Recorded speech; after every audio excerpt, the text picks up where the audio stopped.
ఎవరు గారు ఏమనుకుంటారు? అదే నేనైతే మాత్రం నేనేమవుతున్నా తెలియదు, కానీ నేనైతే సామాన్యులాగా లేదురా. చిన్నప్పటి నుంచి అందరికి ఉంటుంది కదా అది. నేనైతే సామాన్యులాగా నేను పెద్ద అయిన తర్వాత ఏదో అవుతా మొత్తానికి. ఎవరి కాళ్ళకి అదే ఉండిద్ది ఫీలింగు. నేను కారణం జన్మనై ఉంటానేమో. ఏంటంట చిన్నప్పుడు ఇట్లా బతుకుతున్నాను అనుకుంటా, నేను పెద్ద అయ్యేసరికి అందరికీ తెలియబడిద్ది అనుకుంటా. ఇంకా ఎవరి కాళ్ళకి ఆ ఫీలింగ్ ఉంటుంది. అది లేడీస్కైనా జెంట్స్కైనా కానీ నేనైతే ఏదో అద్భుతం చేస్తాను అనుకుంటా గ్యారెంటీగా. అందరిలాగా కాకుండా నేనేదో ప్రత్యేకంగా అవుతా గ్యారెంటీగా. ఆ ఫీలింగ్తోనే అందరూ పెద్దోళ్ళు అవుతారు.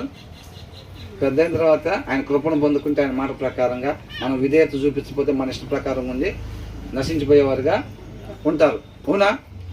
ఇక్కడ అందుకనే ఏమంటున్నాడు,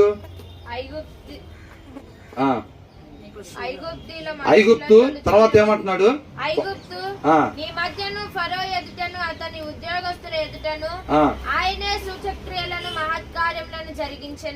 ఏమంటున్నాడు, ఎవరైతే దత్తత తీసుకున్నారో, ఎవరైతే యాకోబుని ఇశ్రాయేలుని ఎన్నుకున్నాడో ఆయన గురించి తెలియపరుస్తున్నారు. మీరు అనుకుంటున్నారు కదా ఇది గొప్పగా ఆశీర్వదింపబడిన దేశము అని. అంటే ఏం దేశం అంట?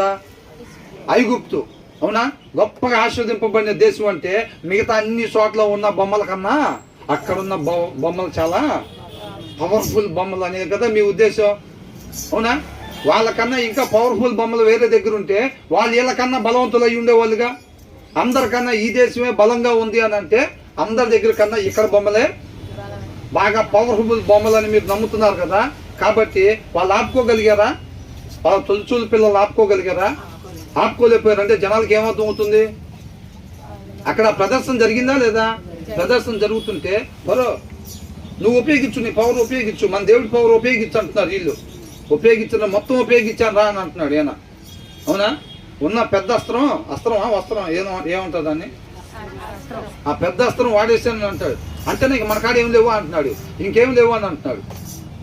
పాత సినిమాలు చూసేవాళ్ళ వీళ్ళు బాణం వేయగలనే అది అని వెళ్తూ ఉంటుంది. వీళ్ళు ఏం చేస్తారు? ఇలాపలే అది నిజంగా బయట అయితే అది ఎప్పుడు వెళ్ళి వాడు గుండెలో దిగు కూడా చచ్చిపోయి ఉండాలి. అది ఆల్రెడీ పావుగంట ప్రయాణం చేసిన తర్వాత వీడప్పుడు తీస్తూ ఉంటాడు ఇంకో బాణం. ఏంటంట ఇంకోటి తీసి వీడు కూడా వేయగలనే. వీడేం చేస్తాడు? వీడేసిన బాణం పావుగంట సేపు ప్రయాణం చేసి మంటలు కక్కుంటూ వస్తూ ఉంటుంది. వాడు వేస్తాడు ఒక బాణం, అది ఒక పావుగంట కక్కిన తర్వాత నీళ్లు జిమ్ముతూ వస్తూ ఉంటుంది. అది చూడలేదు ఎవరు?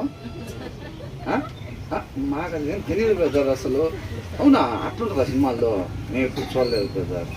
ఎంత మేలే కానీ మేము ఎప్పుడు చూడలేదు బ్రదర్ అన్నట్టుగా. అవునా కదా? మరి ఇప్పుడు వాళ్ళ దేవుడు అంటున్నాడు ఆ శక్తి చూపించాడు, తొలిచూళ్ళు మొత్తం చచ్చిపోవాలి అని అంటున్నాడు. ఆయన ఒక బాణం వదిలాడు. ఫరో మన దేవుడి దగ్గర నుంచి